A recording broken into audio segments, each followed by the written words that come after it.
In your headlines, Minister of Aviation clears the air on the recent firefighters' industrial action. National Internship and Apprenticeship program just launched yesterday, and the Integrity Commission is hosting a follow-up behavior change seminar.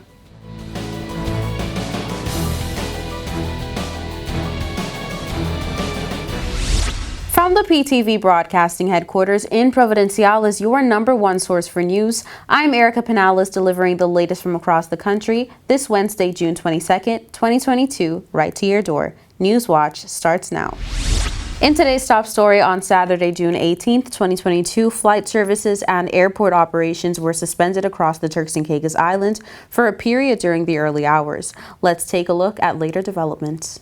On Saturday, when firefighters of the Turks and Caicos Islands Airport Authority decided to take industrial action in response to a delay in their supposed pay raise that was awarded by the Cabinet and the TCIAA Board of Directors.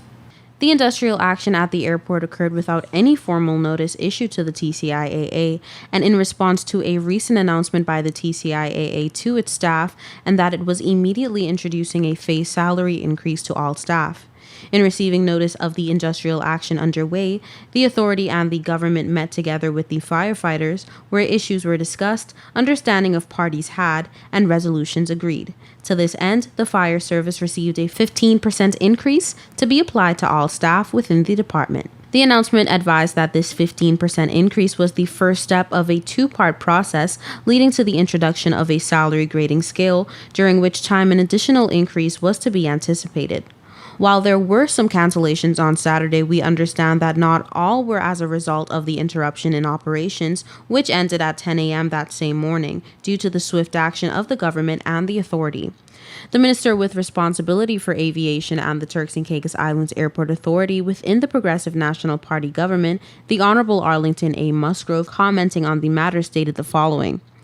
I would first like to thank the firefighters for the work that they do in service to this country, and also the airport's authority for their efforts to resolve the long-standing and legacy issues that have been neglected over the years. The events of Saturday were unfortunate, but I am satisfied that the government and the authority have made and continue to make strides in the right direction to correct the discrepancies in the pay structures of the authority, which have existed for years, which will give effect to further pay reviews. Following the events of Saturday, the TCIAA said that they continue to work with its team members, including the fire service, to wholly and adequately address salary and other concerns affecting the work environment.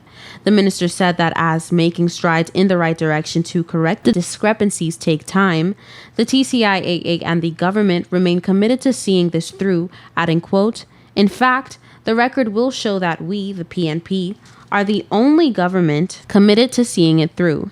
This first of a two-phased approach to addressing pay and grade saw every single firefighter receiving a 15% increase in salary, while the whole of government saw only 4% and 2%, of which will be paid to NIB.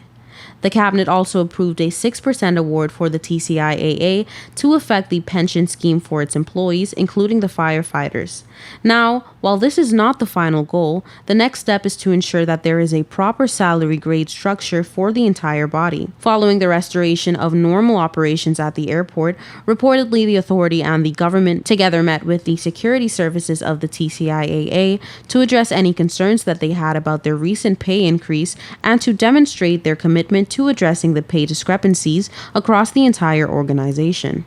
On the meeting with the security services, Minister Musgrove commented, "That was a very proactive approach taken by the authority to ensure that there is clear communication and understanding of the measures being taken by the TCIAA and the government to improve the pay packages of the staff." In his statement, the minister said, "This work is ongoing and will not be achieved in one go, but it is important that staff know that we are working on their behalf and that they feel they can talk to us." He continued, quote, "I take this opportunity to sincerely recognize the work of Interim CEO Mr. Godfrey Smith and the Chairman of the Board of Directors, Mr. Sullivan Hawkins, who from their inception recognized the insufficiency of the pay of staff and the absence of an equitable grading system. They have continued to champion the plight on the staff, and the Cabinet has supported them at every turn. Newswatch notes that such members on the board of directors were only introduced to the TCIAA, one in August of last year, and one only just this year. Finally, Honorable Musgrove said, "This is what good governments do. This is what PNP governments do. We work for the good of people, and yes, sometimes silently, because I certainly have been taught that it is the emptiest of vessels that bellow noise, and the most diligent of those that part seas." And from this, we're left to wonder if it was directed to someone, or maybe even perhaps more than one. Stay tuned as this story develops in your subsequent newscast. Yesterday, June 22nd, was the official launch of the Ministry of Education, Labor, Employment, and Customer Services Turks and Caicos Islands National Internship and Apprenticeship Program. Let's take a look. The Turks and Caicos Islands National Internship and Apprenticeship Program launched under the theme, Building Human Capacity. Today, we come together to make the vision of the TCI National Internship and Apprenticeship Program a reality, to provide learning opportunities that will enable our youth to be globally competitive and economically independent. It is with this vision in mind that we can work together to achieve success. Together. Permanent Secretary from the Ministry of Education said that everything that the ministry is doing is solely to build human capacity. For years, we've heard from you, our partners, public and private, saying the cry out that our students need more experience, need more exposure. We need to build a human capacity in the Turks and Caicos Islands by giving them more experience. And to some extent, it has been happening, and to some extent, it has been ad hoc. This initiative here seeks to standardize it, formalize it, and making sure that when we say apprentice or an intern, we're not just talking about someone who come bring coffee. We're talking about a learning experience. We're not talking about someone who you're going to hire or bring in to clean out your filing cabinet. We're talking to build human capacity. We're talking about building the experience of the learner. Honorable Rachel Taylor, seemingly cheerful at the sight of the prosperous launch, said, "Today is actually history in the Turks and Caicos," moments before she told Newswatch why. The key reason behind this is listening to the cries of our young people. We have recently launched a youth policy, and it speaks to providing opportunities for our young people while they are studying abroad so they can develop the necessary training and alignment with their field of study. So we have realized that job experience is critical. There are so many times when our students will complain that upon completion of their tertiary education, they find it a challenge to be placed on a job. So what this program does is provide the opportunity for our students to have gained that work experience so it can be an easy transition into the workforce. The internship program provides an opportunity for a minimum of 6 weeks aligned with a company, and it also gives opportunity for the government to be actively engaged in the apprenticeship opportunities of our young people. The apprenticeship program is after the completion of their tertiary education, and our internship program lasts for a minimum of 9 months. But I want to say right now that it is a great opportunity today to see so many of our corporate sponsors here engaging in this worthwhile experience as they learn more of what the program entails. I want to say at this time that I am very thankful to our Premier, the Honorable Washington Mizik, and our Deputy Premier and Minister of Finance, Mr. E.J. Saunders, who have provided the necessary funding in an effort for us to pilot the program. The program, as we gather, was designed so that companies would have a more direct hand with the government in regards to interns, so that, in other words, they could establish more, and students in this program would leave with actual experiences and skills. I also want to mention that we are just developing our standards. So what happens now is that there are many companies who have already started their internship program. What we've done now is that make it a national program. So therefore, all the companies now will have the national standards. They'll be able to tweak their program using our standards that speaks to some of the soft skills that are lacking in our national skills audit of 2017. And some of those soft skills include teamwork, critical thinking, enhancing their analytical skills. Customer service was one of the greatest areas that are lacking. So these gaps have to be filled. So what we have done is incorporated that into our program. So I want to take this opportunity now to encourage all of our students who are currently away at school but probably not coming home this time to register with the Labor and Employment Services so that next time they will have the opportunity. And in just a little over a week, 95 plus students have registered for the program, which is a clear indication that the youth is engaged. Together, we can make a difference into making it so much easier for our children to return home, for our children to benefit and capitalize on the opportunities that are presented for them. I've heard many success stories today from many of our former interns and heard the success stories of many of their partners. So I want to take this opportunity to thank each and every one of you as we work together to mentor our students through this apprenticeship program, coach our students, aligning them with the correct skill set, aligning them with the correct job opportunity and in an effort to harness that skill set. It's time for a quick break. More News Watch when we return.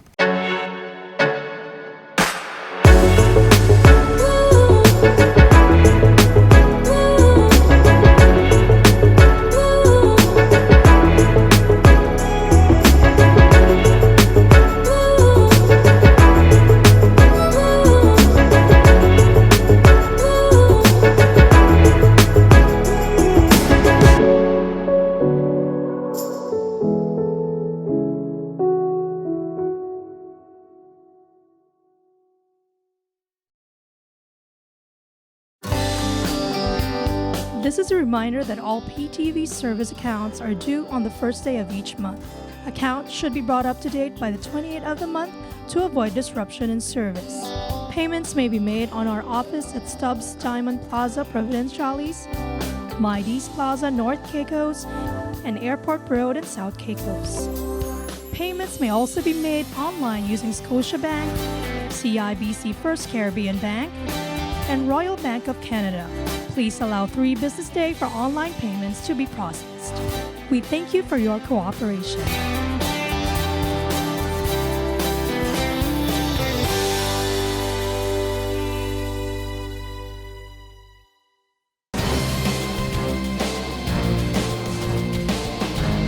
Welcome back to News Watch. The Men's Health Conference held this past weekend in Providenciales was very well attended as visiting and local doctors shared their expertise and answered questions from the audience. Take a look. Last weekend was a whirlwind of activity in the world of community medicine and men's health. The Turks and Caicos Islands joined with the rest of the world in discussions on the importance of health, particularly as it relates to men. Get checked, get fit, get moving. That were the main incentives of the weekend's activities and what will continue throughout the rest of the month here in the islands.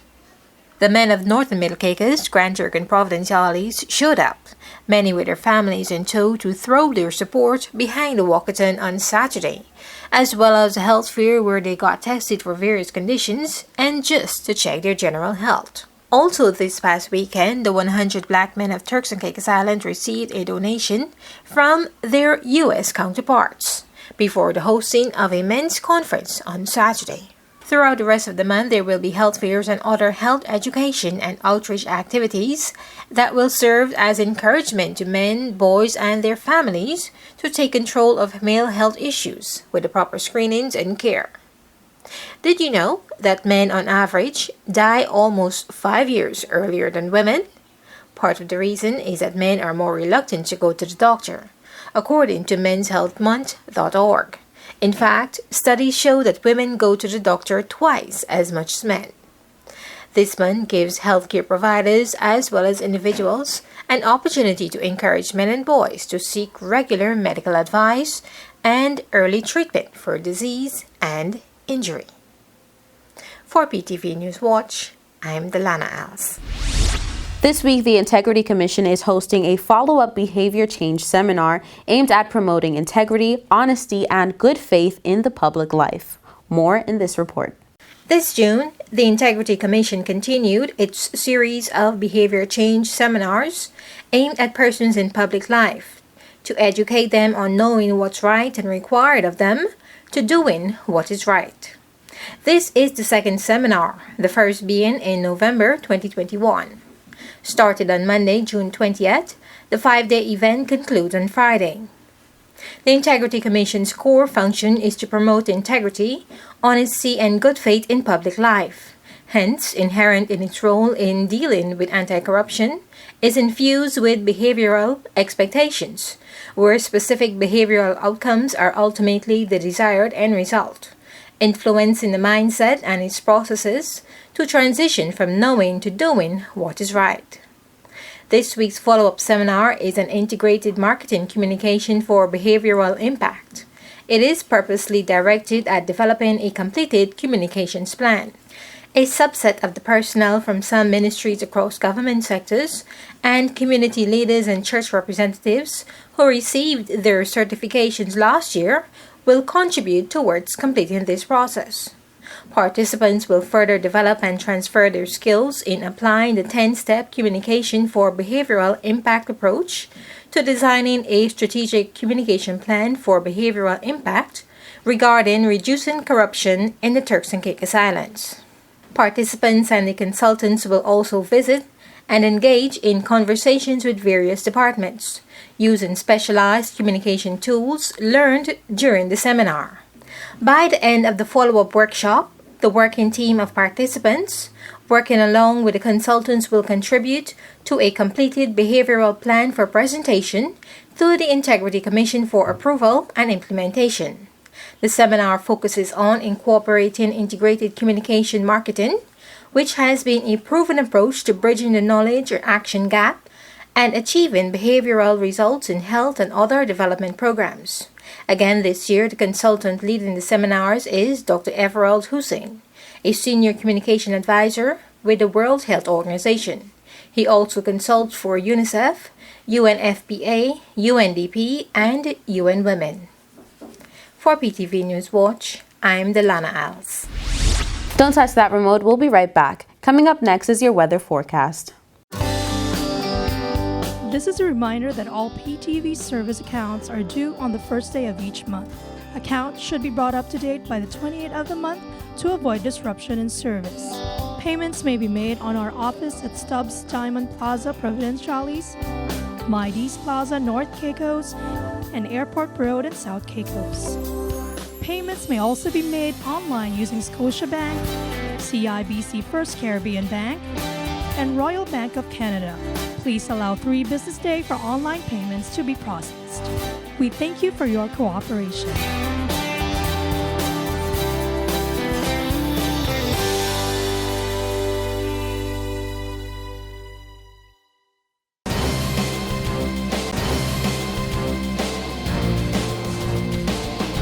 Welcome back to Newswatch. Here's the latest in your weather forecast.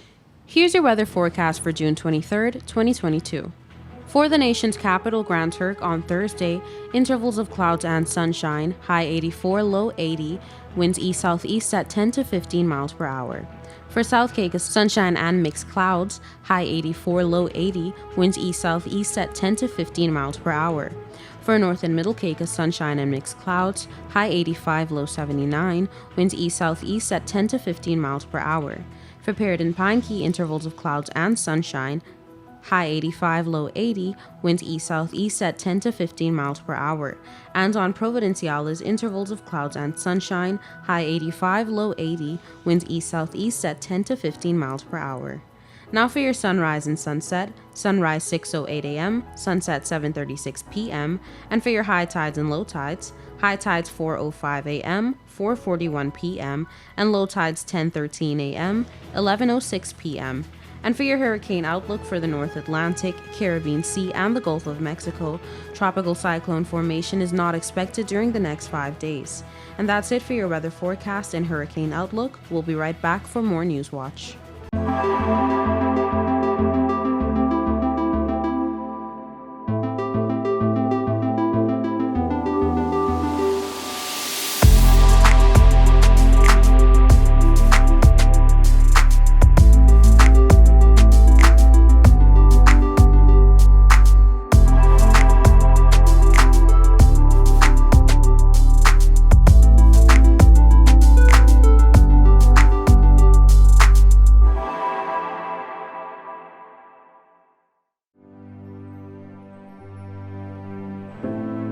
Here at People's Television, we're more than just your leading news and entertainment services.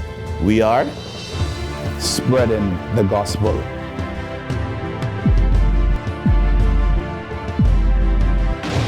We are breaking barriers.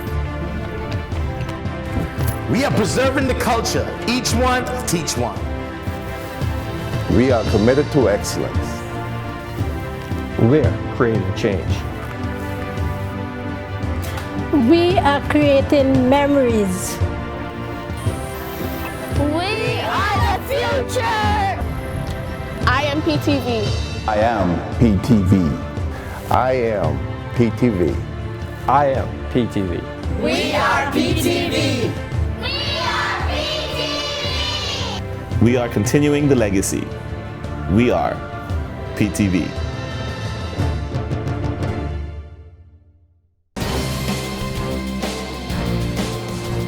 This story has so much valid information that we thought we'd run it again just in case you missed it. To combat the urgent threat of declining coral cover, resulting in devastating loss of both biodiversity and the high-value services provided by reefs such as surge protection, food security, and tourism, the DECR is working closely with the Joint Nature Conservation Committee in a training workshop between the 7th to the 11th of March in conjunction with the Turks and Caicos Islands government. Today we're having an event for us to do some coral reef monitoring. Now, in TCI and with the DCR, we've had a lot of different monitoring techniques that we've done for our coral reefs. Starting off at something that was very basic, we then expanded a few years ago into something that was a bit more comprehensive. Now we're taking it a step further and we're doing something that the region is trying to come together and develop as a regional standard. That's connected to a network, the Global Coral Reef Monitoring Network, which is trying to develop these monitoring standards throughout the world. So what we want to do is be able to not just monitor our reefs, but we want to monitor our reefs to something that's going to be comparable. Once we can compare our reefs to, say, the Bahamas, the DR, we're able to get a better idea of what the true value of our reefs are. Coral reefs are vibrant ecosystems that face a very uncertain future under current climate predictions. The Global Coral Reef Monitoring Network's report highlights an alarming decline in coral cover globally. Our objective is to get our team trained up so they can meet those standards and survey the right way. Our follow-up is then once we get out there and do our monitoring, then we can inform the ministers and the management personnel here in the department. We're informed that the TCIG focuses on training 10 environmental professionals from governmental and private sectors in the Global Coral Reef Monitoring Network methods surveying coral reefs. So what we're going to do is have a series of classroom lessons starting from very basic overviews. Then we're going to move on later on where persons will specialize in a couple techniques within the monitoring scheme. Then we're going to get out in the field. We're going to practice those skills first, laying out transects, starting to identify some of the different marine taxa, be it corals, invertebrates, or fish. Then the following day, we're going to go out and actually collect some data. Following that, we're then going to work on inputting that data into the appropriate formats. From that, we're then going to talk about how we're going to design our monitoring strategies. So again, we've had some monitoring strategies before, but we're going to consider whether there's better ways to go about doing that to see something more representative for TCI. Dr. Stuart Wine, a marine ecologist with over 15 years global experience, including several years working in Anguilla as the Deputy Director of Fisheries Management, is leading the group in 3 days of theoretical training on identification and monitoring fish, corals, algae, and other ocean critters. This is an opportunity for us to potentially improve further from where we're at now. So we've been quite comfortable with the level we're at, but we want to try and see if, one, we can have a standardized method, and two, learn from some other experts, and maybe they have some steps that we can take on to see how it can be a better monitoring strategy. So we'll see if that'll be something that we can develop further or whether what we're doing now works. We gathered that transferal of knowledge between experienced surveyors from DECR and those new to both the theory and practice will build national capacity for monitoring the status of our coral reefs. So what we have now are some UK partners that have come in to support us with that. This is all funded from the Conflict Sustainability Fund from the UK. We have the Joint Nature Conservation Committee who's come down. They've partnered with us to get these international experts. So the international experts with us now are also from the UK. We're also partnering with some other UK overseas territories in the Cayman Islands and Anguilla, Montserrat, and trainings are going to be taking place there as well. So all the UK overseas territories are going to be working together to better manage our coral reefs. Within that, locally, we've also invited our NGO, the Turks and Caicos Reef Fund, to join us for monitoring. Roddy told Newswatch that the training sessions will last up to a week, from which persons will then apply what they've learned into further teaching themselves. So this training is going to be about a week long. Beyond this, then the individual persons taking part in the course are going to continue training themselves, learning to distinguish between the different species. Some species are quite similar visually, and so it's going to take a little bit of practice doing that. And so we all are going to continue learning while doing. This is giving us that foundation where we can then take the ball and run with that. McLeod told Newswatch that what he looks forward to most from the training sessions is the fact that everyone will complete each session gaining a new and very valuable skill. What I'm looking forward to is learning a new technique here. And so it's very, very similar to the technique that we've learned before. So a few years ago, we did an agri-training program. This program is based off of that. And so some of us are very familiar with the techniques here. My background has been benthic organisms, corals, algae, and the invertebrates. This time I got an opportunity to start learning about the fish a little bit more. So that's good for me. Some of our participants have more of a fish background, and they'll be able to diversify into the benthos side. This way, when we bring our team together from Grand Turk, from South Caicos, North Caicos, wherever, we're going to be able to have more flexibility as far as what team members are available, and that way we continue our monitoring strategy. As the sessions will be a learning experience for all the trainees, giving them knowledge on things outside of their respective fields, the DECR plans to start monitoring our coral reefs later in the summer, where these skills will be applied and practiced proficiently. From here on, we're looking forward to start monitoring our reefs. We're going to do some monitoring later on in this summer. And this is going to be a recurring activity that takes place. So every several years, we're going to do something throughout TCI that's going to maintain what's going to be our baseline. Then we're going to be in the place where we can start to look at something a little bit more specific, where we can go into detail with the Princess Alexandra or the Columbus Landfall National Parks, see how effectively those national parks are doing, and the management of that. Or what we can start doing is look into sites where we know fishing activity is most heavy. We can go to areas where we know foreign poachers come and target our reefs. This is something that's far more aggressive than our local fishers. So we can go and have a look at those areas to see how heavily impacted they are being from the fishing activity.